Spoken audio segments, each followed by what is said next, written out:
1,000 chariots, moving as one, crashed into the coalition center.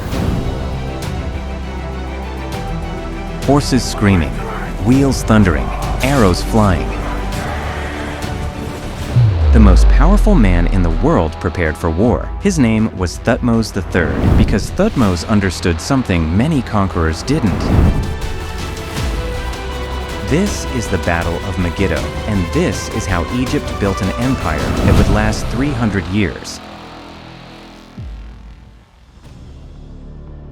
In the spring of 1457 BC, the most powerful man in the world prepared for war. His name was Thutmose III, Pharaoh of Egypt, ruler of the greatest civilization on Earth, and he was about to fight the first battle ever recorded in human history. Not just fought, not just remembered, but written down, in detail, carved into stone, preserved for eternity. This is the Battle of Megiddo, and this is how Egypt built an empire that would last 300 years. But to understand this battle, we need to go back 22 years to a humiliation that Egypt never forgot. Because this wasn't just about one city. This was about pride, power, and proving that Egypt would never be weak again. When Thutmose II died in 1479 BC, his son, the future Thutmose III, was just 2 years old, far too young to rule the most powerful kingdom in the world. So his stepmother, Hatshepsut, did something extraordinary. She declared herself Pharaoh, not regent, not queen, Pharaoh. She wore the false beard. She took the royal titles. She ruled Egypt as a king, not a queen. And for 22 years, Hatshepsut was one of Egypt's greatest rulers. She built magnificent temples. She restored trade routes to the legendary land of Punt. She brought prosperity and peace. But Hatshepsut was not a warrior. She was a builder, a diplomat, a traitor, and Egypt's enemies noticed. The Levant, the land we now call Israel, Lebanon, and Syria, had been under Egyptian control for generations. Dozens of small city-states paid tribute to Egypt. They provided troops. They sent taxes. They acknowledged Egyptian supremacy. But under Hatshepsut, Egypt's military presence weakened. The pharaoh was busy building monuments, not leading armies. And the city-states began to ask themselves, what if we just stopped paying tribute? What would Egypt do? Send a diplomatic mission, write a strongly worded letter? One by one, the cities of Canaan began to rebel. Small defiances at first, delayed tribute, ignored commands, but it grew. And then, the king of Kadesh, a powerful city in northern Syria, made a bold move. He formed a coalition, an alliance of over 100 Canaanite city-states. Cities that had spent centuries fighting each other were now united against Egypt. They gathered at Megiddo, a fortress city controlling the most important trade route in the region. The city sat on a hill overlooking the Jezreel Valley. Anyone who controlled Megiddo controlled the road between Egypt and Mesopotamia. This wasn't just rebellion. This was a declaration. Egypt is weak. Egypt is finished. The age of Egyptian dominance is over. And then, in 1457 BC, Hatshepsut died. Thutmose III, now in his mid-20s, finally became pharaoh in his own right. The young king had spent his entire life waiting, training, learning warfare while his stepmother built temples. And now he had his chance. Within months, he assembled the largest army Egypt had raised in a generation. 4 divisions, each named after a god: Amun-Ra, Ptah, Seth, 10,000 infantry, spearmen, archers, the professional corps of Egypt's military, 1,000 chariots, each carrying 2 men, a driver and an archer, the fastest, most devastating weapon of the Bronze Age. And on the 19th day of the first month of summer, Thutmose marched north. His message was clear: Egypt is not weak, Egypt is not finished, and anyone who thought otherwise was about to learn a very painful lesson. Destination: Megiddo. The Egyptian army marched out of Thebes, Egypt's capital, heading north along the Nile. They crossed into the Sinai Peninsula, a brutal desert separating Egypt from Asia. Most armies would take weeks to cross the Sinai. Thutmose's army did it in 10 days, an incredible feat of logistics and endurance. They had supply wagons, water carriers, scouts ranging ahead. This wasn't just an army. This was a military machine. They reached the city of Gaza on the Mediterranean coast. Gaza was loyal to Egypt. They resupplied there, rested for a day, and then turned inland. Now they were in hostile territory. The coastal cities were one thing, but inland Canaan was in open rebellion. Ahead of them lay the Jezreel Valley, and beyond that, Megiddo. Thutmose's scouts brought intelligence. The coalition army was waiting at Megiddo, thousands of troops from across Canaan. And here's where things got interesting, because there were 3 possible routes from the coast to the Jezreel Valley. The northern route curved around the mountains. It was long, over 100 miles, but it was wide and safe. An army could march in formation, no danger of ambush. The southern route did the same thing, curving around from the other direction, also long, also safe. But there was a third option, the central route, through a mountain pass called Aruna. The Aruna Pass was direct. It would save days of marching, but it came with a terrifying cost. The pass was so narrow that the army would have to march single file, one soldier behind another, for miles. If the enemy was waiting on the other side, the Egyptians would emerge from the pass in a thin, vulnerable line. Easy to surround, easy to slaughter. It would be a massacre. Thutmose called a war council. His generals gathered in his tent, and they begged him, take one of the safe routes. My lord, they said, the enemy expects us to be cautious. They'll be waiting at the exit of the Aruna Pass. If we go that way, we'll be walking into a trap. But Thutmose understood something his generals didn't. The enemy expected him to be smart, to be cautious, to play it safe, so he would do the opposite. If they expect me to take the safe routes, Thutmose said, then they'll position their army to block those routes. The Aruna Pass will be empty. It was a gamble. If he was wrong, the entire Egyptian army would be destroyed. But if he was right, Thutmose made his decision. We take the Aruna Pass, and I will lead from the front. A pharaoh leading his army through a death trap, not from the rear, from the front. His generals had no choice but to follow. At dawn, the Egyptian army entered the Aruna Pass. The cliffs rose on both sides, so close you could touch them with outstretched arms. The soldiers marched single file, one behind another. The line stretched for miles.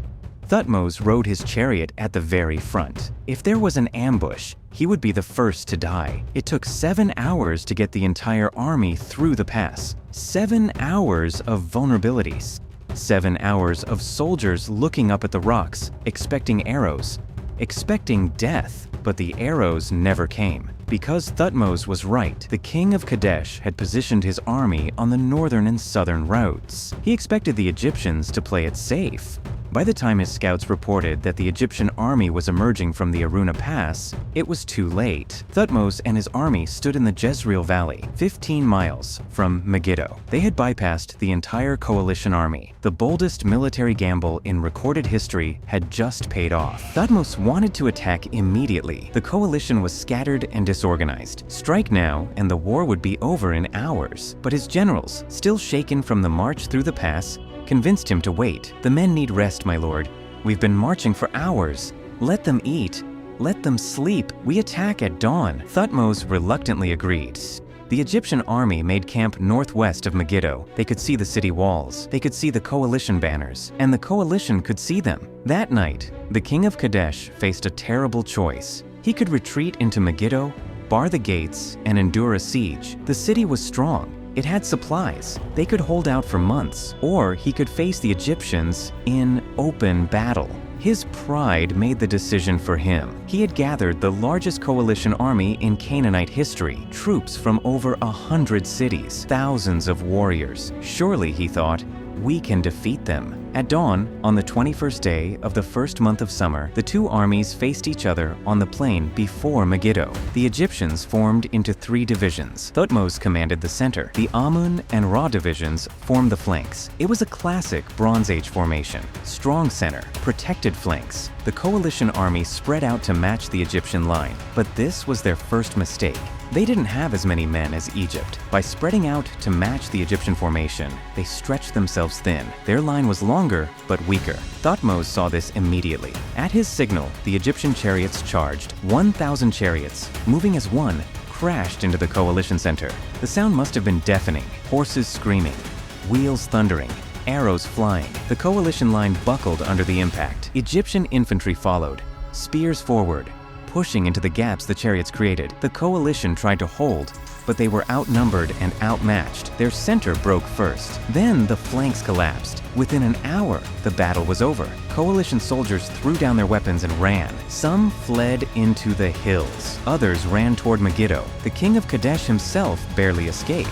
He reached the city walls, but the gates had already been shut to prevent Egyptian troops from entering. He had to be pulled up the walls by his robes, a humiliating end to his bold alliance. The Egyptians had won. But then, Thutmose's soldiers made a critical mistake. Instead of pursuing the fleeing enemy, they stopped to loot the coalition camp. Tents full of gold, weapons, supplies. The soldiers couldn't resist. By the time Thutmose regained control and ordered them to push into Megiddo, it was too late. The gates were sealed. The coalition leaders were inside. What should have been a total victory became an unfinished one. Thutmose stared at the closed gates of Megiddo and realized this isn't over. Thutmose laid siege to Megiddo. He couldn't leave. If he marched home now, the coalition would claim they survived. They'd rebuild. They'd rebel again.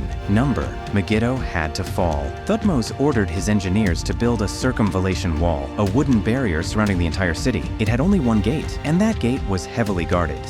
The message was clear: if you want to surrender, you walk through that gate. There is no other way out. Days turned into weeks, weeks into months. Inside Megiddo, food supplies dwindled, water was rationed, disease spread. The coalition leaders argued. Some wanted to fight their way out, others wanted to negotiate, but Thutmose didn't negotiate. One by one, soldiers began deserting, slipping over the walls at night, surrendering at the Egyptian gate. After 7 months, Megiddo's leaders had no choice.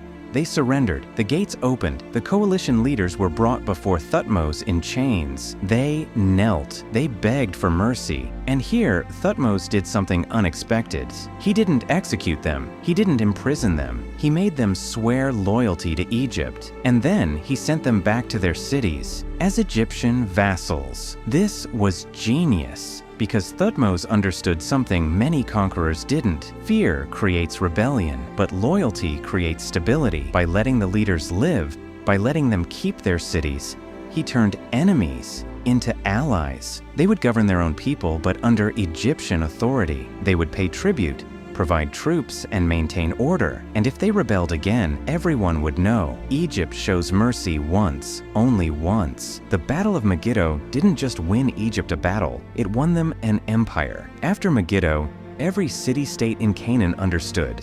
Egypt was not weak. Egypt was not finished. For the next 300 years, Egypt would dominate the Levant. Thutmose himself would go on to fight 17 more campaigns. He became Egypt's greatest military pharaoh. But Megiddo was the first, the one that set the pattern: bold strategy, decisive action, merciful governance, and it was the first battle we have detailed records of. Thutmose's scribes carved the entire campaign onto the walls of the Temple of Karnak. Every decision, every march, every battle. For 3,500 years, those records have survived. The Battle of Megiddo, 1457 BC. The first battle ever recorded in human history, and the beginning of an empire. Subscribe for more ancient history.